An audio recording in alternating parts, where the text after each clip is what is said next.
और market expert Sudeep Bandyopadhyay हमारे साथ है। सुदीप सर, बाजार ने तो आज अच्छी रफ्तार भरी, इस रफ्तार को हम आगे बढ़ता हुआ और देखेंगे? जी बिल्कुल देखेंगे। मार्केट में बहुत पॉजिटिविटी है, मैक्रो फैक्टर्स बहुत मजबूत है। इसके साथ साथ ग्लोबल जो संकेत ग्लोबल मार्केट से आ रहा है वो भी पॉजिटिव है। जियोपॉलिटिकल स्थिति भी कुछ हद तक स्टेबल कहा जा सकता है। ऑयल प्राइसेस भी रेंज बाउंड है, 80 के आसपास घूम रहा है, $80 पर बैरल ब्रेंट। तो ये सब जो संकेत है ये स्टेबिलिटी और पॉजिटिविटी इंडिकेट कर रहा है। ये हम लोग मानते हैं कि मार्केट में पॉजिटिव मोमेंटम बरकरार रहेगा। थोड़ा बहुत ऊपर लेवल पे बिकवाली आ सकता है, वो प्रॉफिट बुकिंग कहे, कंसोलिडेशन कहे, पर एक पॉजिटिव बायस होने के कारण कंटिन्यूअसली मार्केट ऊपर जाता रहेगा, यही हम लोगों का बिलीफ है। यूएस में जो ब्याज दरें कट होने की बात है उसका एक तरह से खुलासा होगा फ्राइडे इवनिंग जब फेड चेयर बात करेंगे जैक्सन होल्स में। तो हम लोगों को लगता है अगले हफ्ते बाजार का मूड और भी अच्छा होने की संभावना रहेगी और इस हफ्ते एक्सपेक्टेशन के चलते मार्केट पॉजिटिव जोन में ही रहेगा। ओके, तो बाजार पॉजिटिव जोन में ही रहने के पूरे आसार नजर आ रहे हैं, तो बाजार में तेजी हम आगे भी बनती हुई देख सकते हैं। हमारे आज के एक्सपर्ट सुदीप बंदोपाध्याय काफी बुलिश है मार्केट पर। आइए पहले कॉलर से बात करें। किशोर जी इस वक्त हमारे साथ हैं, उनसे उनका सवाल जानते हैं। नमस्कार सर, क्या सवाल है आपका? Good evening ma'am. Good evening sir.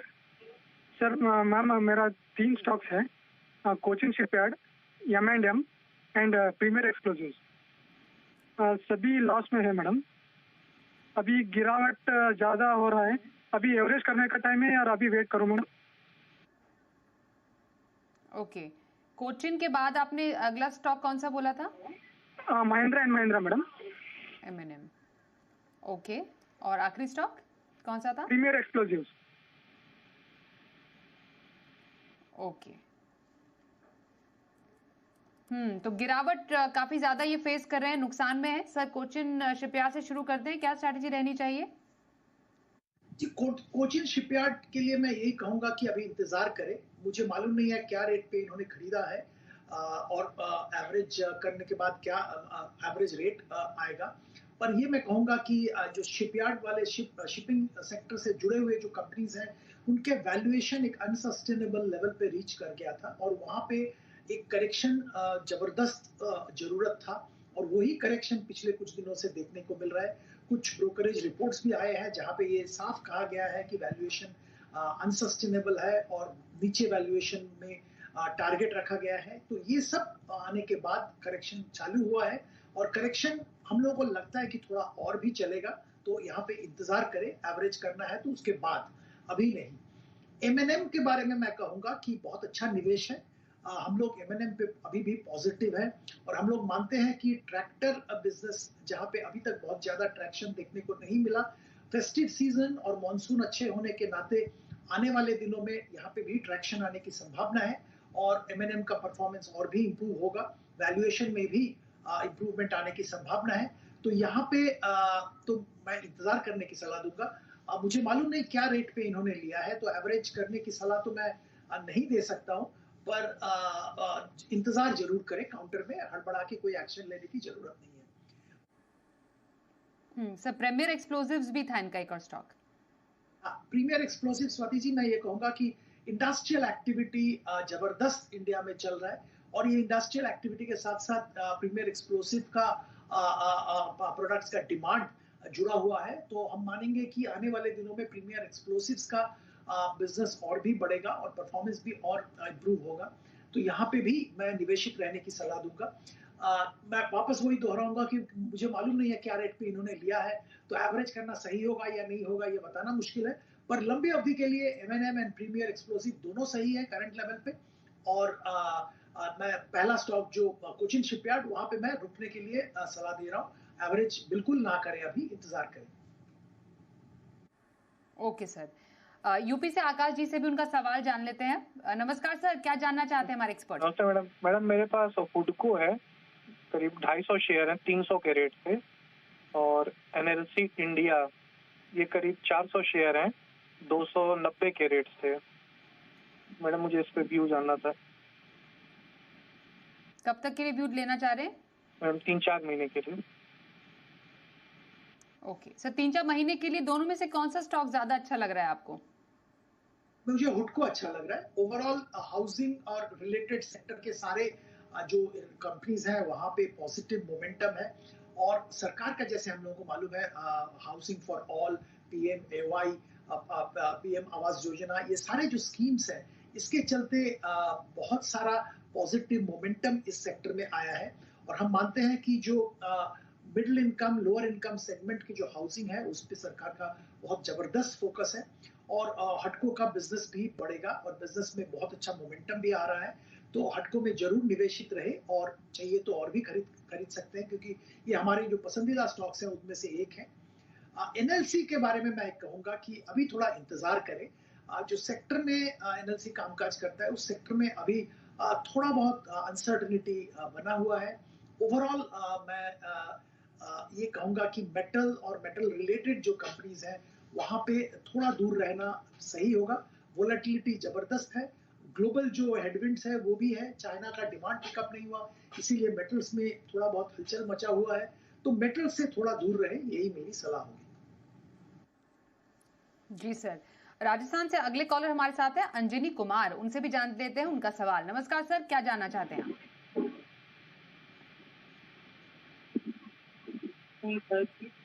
जी अंजनी जी, सवाल पूछिए।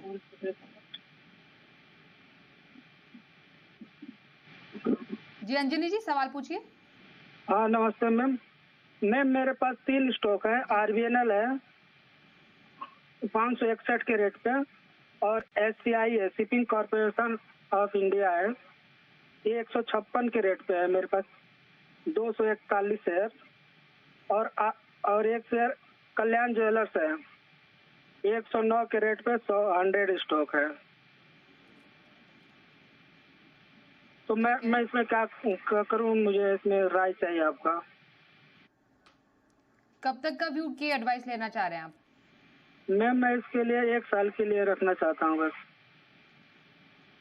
1 साल? तो कल्याण पर आप कह रहे हैं लगभग 190 की खरीद है आपकी? नहीं, 109 की खरीद है इस पे, 100 शेयर है इसमें।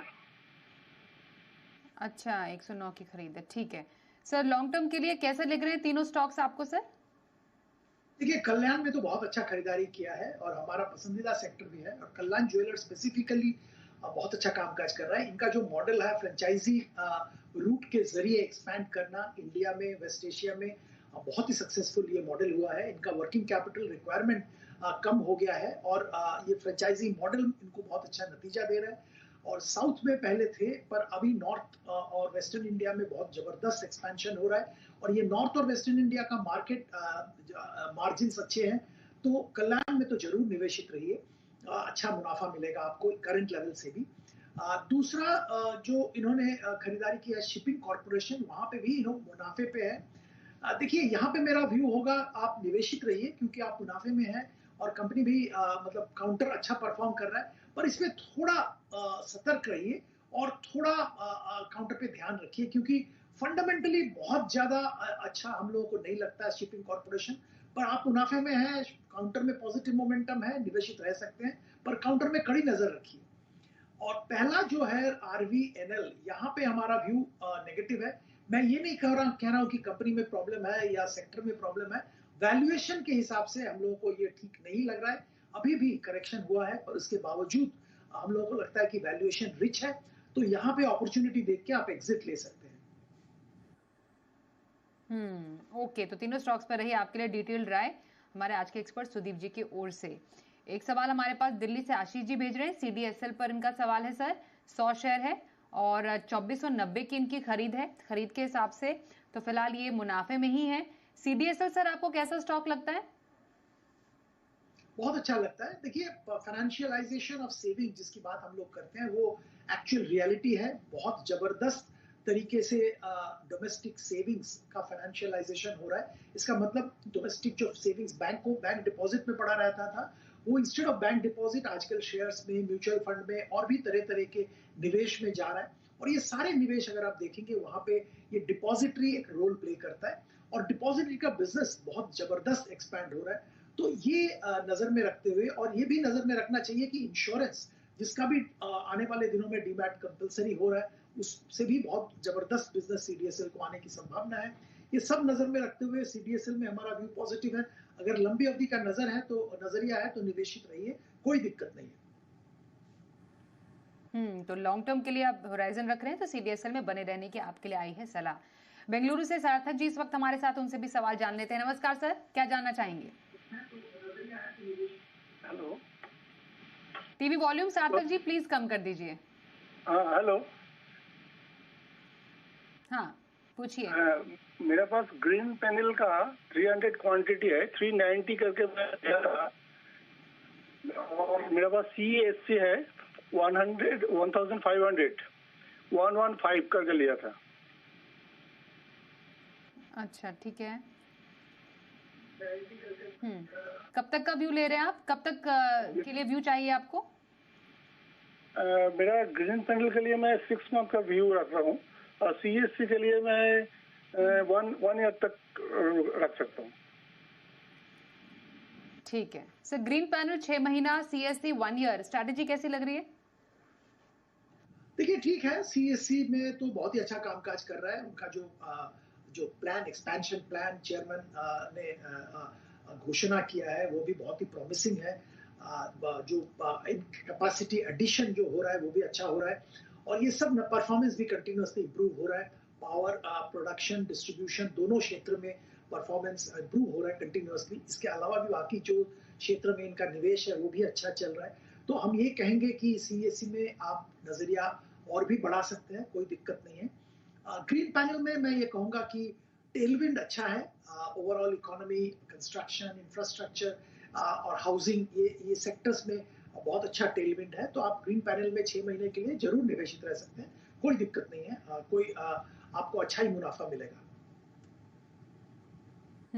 Okay sir. अगले कॉलर है हमारे साथ त्रिपुरा से शानू जी। नमस्कार सर, क्या सवाल है आपका? मेरा आरबीएल बैंक में सवाल था। मैं खरीदना चाहता हूँ उसको, तो इस लेवल में खरीदने से अच्छा है। ओके सर, आरबीएल बैंक इन लेवल्स पे खरीदने की सलाह रहेगी, और थोड़ा रुकें। अच्छा तो किया है, लगभग 5% तक का आज तेजी रही है। देखिए ये लेवल का सवाल अगर आप बहुत शॉर्ट टर्म के लिए लेना चाहते हैं तो शायद सही होगा, और उस पर मैं कोई टिप्पणी नहीं करूंगा। पर अगर आप लंबी अवधि के लिए सोच रहे हैं तो आरबीएल बैंक, मैं ये कहूंगा कि आप उतना लेवल का मतलब उसमें ज्यादा मत आप फंसिए। आप आरबीएल बैंक अच्छा परफॉर्म कर रहा है, आरबीएल बैंक का कामकाज और भी एक्सपैंड हो रहा है। पुरानी जो दिक्कतें थी वो खत्म हो गया है, मैनेजमेंट में भी स्टेबिलिटी आ गया है, और ओवरऑल जो रिटेल डिपॉजिट मोबिलाइजेशन वो भी अच्छा चल रहा है। कैपिटलाइजेशन अच्छी तरह से बैंक हो गया है।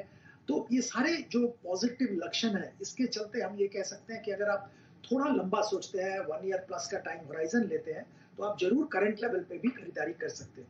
और अगर आप बहुत शॉर्ट टर्म की सोच रहे हैं तो वहां पे मेरे लिए टिप्पणी करना मुश्किल है।